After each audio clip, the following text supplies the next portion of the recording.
नमस्कार, आप live cities देख रहे हैं। मैं हूं गरिमा भारती और इस समय हमारे साथ सीनियर जर्नलिस्ट ज्ञानेश्वर जुड़े हुए हैं। आपने आज सुबह ही लाइव सिटीज पर एक खबर ब्रेक की, जहां पर मधेपुरा से एक बहुत ही चौंकाने वाला मामला आया। आपने भी कहा कि अगर आप सुनेंगे तो दांतों तले उंगली दबा लेंगे, दिमाग की नस फट जाएगी कि इस तरह का गोरख धंधा बिहार में हो रहा है।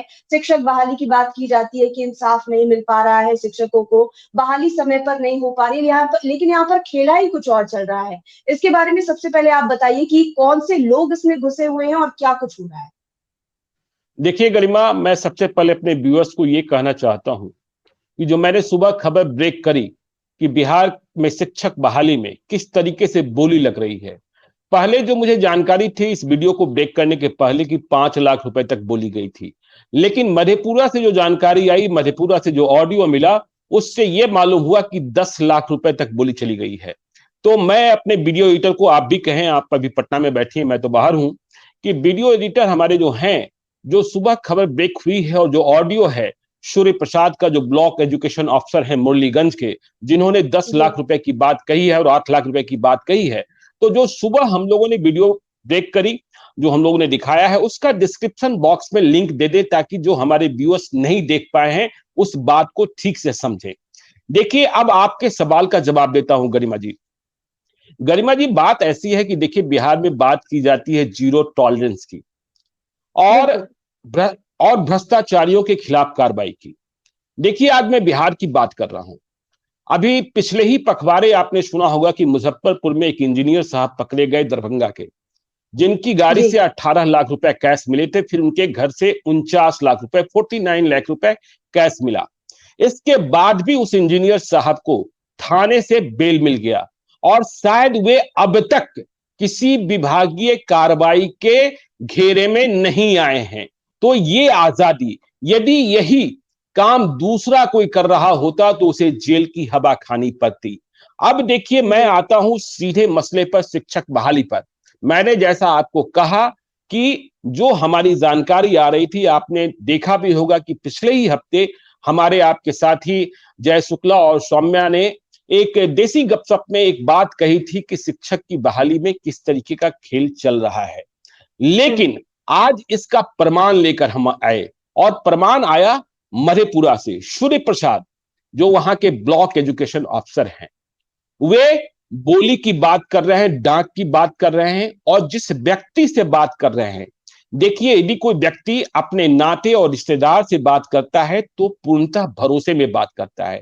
ठीक है, यहां भरोसा टूट गया, ऑडियो लीक हो गया, लेकिन जब वह बात करता है नाते रिश्तेदार से तो सत्य बातें करता है, गलत करने की कोशिश नहीं करता है। यदि आपने वो ऑडियो सुना होगा तो उसमें आपने सूर्य प्रसाद को यह भी कहते हुए देखा होगा कि सूर्य प्रसाद कह रहे हैं कि हम अपना हिस्सा छोड़ देंगे तब इतना पैसा लगेगा। तो जो बातचीत हो रही थी, वे अपने दामाद के मामा से बात कर रहे थे।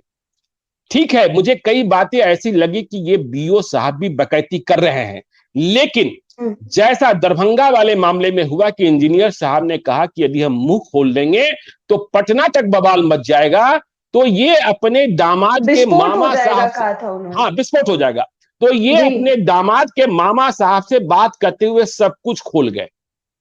5 लाख की बात नहीं छोड़िए, ये उन्होंने कहा कि 5 लाख की बोली बहुत ऊपर जा चुकी है और सब जगह जा चुकी है। तो बिहार में देखिए, मैं आमतौर पर ऐसे भी कहता हूं कि बिहार में 2 ही नौकरी है सरकारी नौकरी की, यदि हम बात करते हैं, या तो मास्टर साहब की नौकरी है या फिर दरोगा सिपाही की नौकरी है। बाकी जो एन कैटेगरी की नौकरी आप की बात करेंगे, वो अंगुली पर गिनने लायक होती है। तो ये सूर्य प्रसाद कह रहे हैं, बीओ कह रहे हैं, पढ़ना लिखना 22.5%, पढ़ने लिखने की कोई जरूरत नहीं है, आपकी डिग्री का कोई मतलब नहीं है। वे जिसे चाहे पैसे की बोली लगाइए, वो शिक्षक बना सकते हैं। देखिए, जब सुबह मतलब कि अगर मुझे मन करे कि मैं शिक्षक बन जाऊं तो मैं आराम से बन सकती हूँ, मुझे कोई टीटी पास नहीं करना पड़ेगा, कुछ नहीं करना। गरिमा जी, आप तो पढ़ी लिखी हैं, टीटी भी पास कर लेंगी, ठीक है, आप में कोई दिक्कत नहीं है। लेकिन सूर्य प्रसाद ये कह रहे थे कि जो उनके भाई जेल यात्रा कर चुके, उन्हें भी उन्होंने शिक्षक बना दिया। सूर्य प्रसाद ये कह रहे थे कि उन्होंने अपने भतीजा को, भतीजी को, भाई को, भगिन दामाद को, भगिना को, सबको शिक्षक बना दिया और किस तरीके से बनाया वो उसी तरीके से बता भी रहे थे। इसलिए मैं फिर अपने व्यूअर्स से कहता हूं कि वो डिस्क्रिप्शन बॉक्स में जाएं और लिंक दिया हुआ है सुबह के वीडियो का, सूर्य प्रसाद की बातें सुने। और देखिए सूर्य प्रसाद ने पूरा रैकेट खोला, 8 लाख 10 लाख, इसमें कौन कौन लोग पैसा किस तरीके से। देखिए उन्होंने कहा कि मुरलीगंज के वीडियो हैं, उनका भी एक अपना गैंग है। हालांकि आज मैंने मुरलीगंज के वीडियो से बात करने की कोशिश करी, उन्होंने कहा कि मैं एक कार्यक्रम में व्यस्त हूं, बाद में बात करूंगा। ये जो बीओ साहब हैं सूर्य प्रसाद, इनसे भी बात करने की कोशिश करी, इन्होंने कई दफे मेरा फोन नहीं उठाया। फिर जब इन्होंने उठाया तो वो बोले कि मैं राजस्थान आया हूं अपनी बेटी को परीक्षा दिलाने। मैंने पूछा कि आप पर भ्रष्टाचार के तमाम बड़े आरोप लग रहे हैं, आपका एक ऑडियो वायरल हो रहा है सूर्य प्रसाद जी। तो उन्होंने फोन काटने के पहले बस इतना कहा कि मैं अपने करीबी लोगों के जाल में फंस गया। तो देखिए करीबी लोगों के जाल में फंस गए हैं, मतलब जो वो बोल रहे थे वो सत्य बोल रहे थे। उन्होंने इस बातचीत में क्या सब बातें नहीं कही गरिमा जी। 8 लाख 10 लाख, कहा कि बीडीओ साहब का अपना गैंग है। जब मैंने अपनी बात कही कि देखिए मेरा भी हिस्सा होगा, मेरे भी कैंडिडेट होंगे, तो बीडीओ मुरलीगंज ने उन्हें कहा कि मैं आपको कैंडिडेट देता हूं, आपको आपका हिस्सा मिलेगा, लेकिन बोली 10 लाख रुपए तक जाएगी। इसका मतलब यह है कि आप यह भी समझ सकते हैं कि बेकारी और बेरोजगारी कितनी है। देखिए ये बीओ साहब जिनसे बात कर रहे हैं, उनसे खेत बेच देने की भी बात कर रहे हैं। कह रहे हैं खेत रहने से क्या होगा, 4 कट्ठा 4 लाख, मास्टर बन जाइएगा, पूरा सीरीज सुधर जाएगा। मतलब वो कह रहे खानदान सुधर जाएगा, जैसे उन्होंने अपने खानदान को सुधार दिया, जैसा उन्होंने अपने खानदान को सुधार दिया, तो वो खेत बेचवाने तक की बात कर रहे हैं। सोचिए बिहार की स्थिति क्या है। और बात कही जाती है कि हम जीरो टॉलरेंस की बात कर रहे हैं। और क्या कहा इस बीओ ने, सूर्य प्रसाद ने। देखिए हमारे जो व्यूअर्स हैं, यदि आप पहले वीडियो में जो पब्लिश हुआ है उसके कमेंट बॉक्स में जाइएगा, तो पब्लिक कह रही है, और मैं उसकी मांग को जायज भी मानता हूं, कि इस बीओ को कमर में रस्सा बांधने में कितना समय लगेगा सरकार को। ये सरकार से लोग जानना चाह रहे हैं। और यदि इस तरीके से आप शिक्षकों की बहाली कर रहे हैं, और क्या कहा, आप पैसे की बात कर लीजिए, पैसे की व्यवस्था कर लीजिए, 110% आपका पैसा गारंटेड है, मतलब आपका काम होगा। और गोरख धंधा चल रहा है, ये बीओ साहब का शब्द है। और वे कह रहे हैं कि फिर कैसे होगा यह भी आपको हम बताएंगे। वे बताते हैं, जिससे स्पष्ट होता है कि जो लोग अभ्यर्थी हैं, जो एप्लीकेंट हैं, उनकी मेरिट में जो ये कमेटी है वो खेल कर रही है, किसी को घटा रही है, किसी को बढ़ा रही है। मतलब जिनसे पैसा मिल रहा है उनको बढ़ाया जा रहा है। फिर इन्होंने क्या कहा, इन्होंने कहा रुपया का हिस्सा कहां कहां बंटता है। ये कह रहे मेरे हिस्से तो 50-25 हजार ही आएगा, लेकिन कहां कहां। ये कह रहे डीओ भी शामिल हैं, ये कह रहे डीडीसी भी शामिल हैं, ये कह रहे बीडीओ भी शामिल हैं, ये कह रहे 2 शिक्षक भी शामिल है जो कमेटी में हैं, ये कह रहे कर्मचारी भी शामिल हैं। तो सोचिए इतना बड़ा नेक्सस। देखिए शिक्षा व्यवस्था की बात है, बिहार की बात है, और जहां सिर्फ शिक्षक और मास्टर साहब और दरोगा सिपाही की नौकरी रह गई है। तो यदि इस तरीके से आप देखिए, होना तो ये चाहिए, कमर में रस्सा सरकार बांधेगी नहीं बांधेगी। देखिए सस्पेंशन और कारण परीक्षा, सो कॉज नोटिस, इस मामले में बहुत बड़ी कार्रवाई नहीं है कि आप सस्पेंड कर दिए। अरे अब तो ये स्वीकार चुके हैं इस बातचीत में कि मैंने अपने भगिना को, अपने भगिन दामाद को, अपने भतीजा को, अपनी भतीजी को, अपने जेल गए हुए भाई सबको शिक्षक बनाया है। तो इस बीओ की एक देखिए ये लिटमस टेस्ट होना चाहिए, बिहार सरकार के लिए भी लिटमस टेस्ट है कि इनके पूरे खानदान की कुंडली निकालिए कि कौन कौन लोग शिक्षक बहाल हुए, उनकी योग्यता क्या थी, क्या वे शिक्षक होने लायक थे, और यदि नहीं थे तो उन सबके खिलाफ भी कार्रवाई होनी चाहिए। और क्या कहा इन्होंने, इन्होंने कहा कि देखिए मैं पद खरीदता हूं, जहां माल होता है ना, जहां रुपया होता है, जहां लाखों और 10 लाख का ये सौदा कर सके। इन्होंने स्वयं कहा कि मैं बीच में पूर्णिया में, श्रीनगर में एक ऐसी जगह पर पदस्थापित हो गया था जहां कुछ नहीं था, तो मैंने सरकार के खिलाफ ही मुकदमा इतना करा दिया कि सरकार परेशान हो गई। सोचिए ये किस तरीके के गोरख धंधा करने वाले हैं। तो सरकार इनके खिलाफ कार्रवाई, तरीका भी तो इन्होंने बताया है कि चांदी का जूता सामने रखते हैं। वो कौन सी बात कर रहे थे?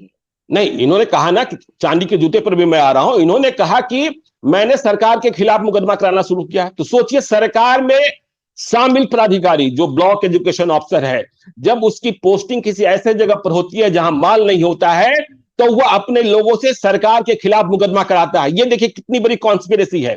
तो जब उन्हें लगा कि हम मान नहीं, यहां से हटना है, सरकार भी परेशान है, तो उन्हें फिर से बीओ बनना था ताकि शिक्षक बहाली में वसूली कर सकें। तो इन्होंने कहा कि जो रेट चल रहा था 2 लाख रुपए का, ये अपने कह रहे हैं। तो मैंने 4 लाख रुपया मांगा गया और मैंने तुरंत कह दिया। इन्होंने कहा कि इनके बेटे ने पैसा ट्रांसफर किया।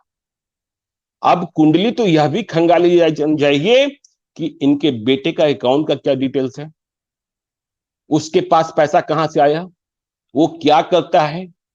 इसका मतलब जो ये श्रीमान है अपने पैसे को अपने बेटा बेटी इनके उनके संपत्ति उसके नाम से खपा रहे हैं। तो वो होनी चाहिए। चांदी के जूते की बात इन्होंने कही, तो चांदी के जूते की बात उन्होंने वही प्रसंग में कही कि घूस के लिए वो चांदी का जूता आगे रखते हैं ताकि जो कोई मांगे उससे अधिक हम दे सकें। और इन्होंने क्या कहा, इन्होंने कहा कि उनके पास वीआईपी पैरवी है। वो सीएम हाउस और सीएम ऑफिस तक का नाम ले लिए। इसलिए यह सवाल नीतीश कुमार जी के लिए भी बड़ा सवाल है। बिहार की शिक्षा व्यवस्था से जुड़ा सवाल तो है ही है, क्योंकि नीतीश कुमार जी कहते हैं जीरो टॉलरेंस की बात। आखिर इस व्यक्ति का कौन पैरवीकार है, कौन पैरवीकार है, कौन इस तरीके से डंके की चोट पर इसकी पोस्टिंग करा रहा है रुपया लेकर के। और तो और इन्होंने क्या कहा, इन्होंने भूमिहारी भी बताई। उन्होंने कहा कि भूमिहार क्या करता है। गरिमा जी, यदि आपने उस ऑडियो को सुना होगा तो उन्होंने कहा कि मैंने पूरा सुना है। हाँ, तो इन्होंने कहा भूमिहार ऐसा करते हैं कि नहीं करते मुझे नहीं पता, समझे, मैं उस पचड़े में नहीं फंसना चाहता हूं, लेकिन इन्होंने कहा कि भूमिहार के काम करने का तरीका होता है कि महंगा खरीदो। महंगा खरीदने का इनका तात्पर्य यह था कि वो कुर्सी महंगी खरीदते हैं और फिर जिंदगी भर उसे भुनाते हैं। मतलब फिर जिंदगी भर उस कुर्सी से इतना घूस कमाते हैं कि वो महंगा भी इनके लिए सस्ता हो जाता है। तो इस तरीके का सिस्टम चल रहा है और इस तरीके का सिस्टम चलेगा तो शिक्षक बहाली और जो गरीब हैं, कहा जाता है न्याय के साथ विकास की बात की जाती है बिहार में। नीतीश कुमार जी तो यही बात कहते हैं ना। तो फिर ये ऐसे लोग ये क्या कर रहे हैं और इनके कमर में रस्सा कब बंधेगा ये पब्लिक जानना चाहती है। आप सस्पेंड करके छोड़ देंगे, आप कारण परीक्षा करके छोड़ देंगे। आप उस वीडियो से भी पूछिए कि उनका गैंग क्या है, क्योंकि यह शिकायत पूरे बिहार से आ रही है, पहले से आ रही है कि बीडीओ साहब का इन्वॉल्वमेंट और बीडीओ साहब की वसूली भी इस शिक्षक बहाली में बहुत बड़े पैमाने पर हो रही है। और जब ये डांट की बात हो रही है, बोली लगने की बात हो रही है, तो यह बोली कहां तक जाएगी। 3 लाख 3.5 लाख जिनका भी नाम लिया है जी, उन्होंने जिनका भी नाम लिया है, आपने कहा कि जांच होनी चाहिए, सिर्फ सस्पेंड करके नहीं छोड़ना चाहिए। बिल्कुल, जिनका भी नाम लिया है एक एक की कुंडली खंगाली जानी चाहिए कि आखिरकार इतने सारे लोग इस गोरख धंधे में शामिल हैं। बात एजुकेशन की हो रही है, बिहार को मजबूत करने की बात सरकार भी करती है, नीतीश कुमार करते हैं कि सिरे से मजबूत करना चाहिए। लेकिन ऐसे कैसे होगा जब पैसे लेकर लोगों को बहाल किया जा रहा है और अगर कोई सामने भी आए तो उसे ऐसे ही छोड़ दिया जाए। सस्पेंशन क्या होता है गरिमा जी? सस्पेंशन में क्या होता है, सस्पेंशन पहले समझिए। सस्पेंशन में आप आधा सरकारी कर्मचारी बने रहते हैं, आपको सरकार आधी तनख्वाह भी देती है और आपका डेपुटेशन या उस दौरान आपकी कहीं प्रतिनियुक्ति भी होती है। आप सरकार के ही पैसे से सरकार के खिलाफ भी लड़ते हैं और जब मौका आता है, सेटिंग गेटिंग फाइनल हो जाता है, तो सस्पेंशन से आपको मुक्ति मिल जाती है। क्या हुआ जिनके घर से 67 लाख, जिनकी गाड़ी और घर से 67 लाख रुपीस मिले उस इंजीनियर साहब का क्या हुआ?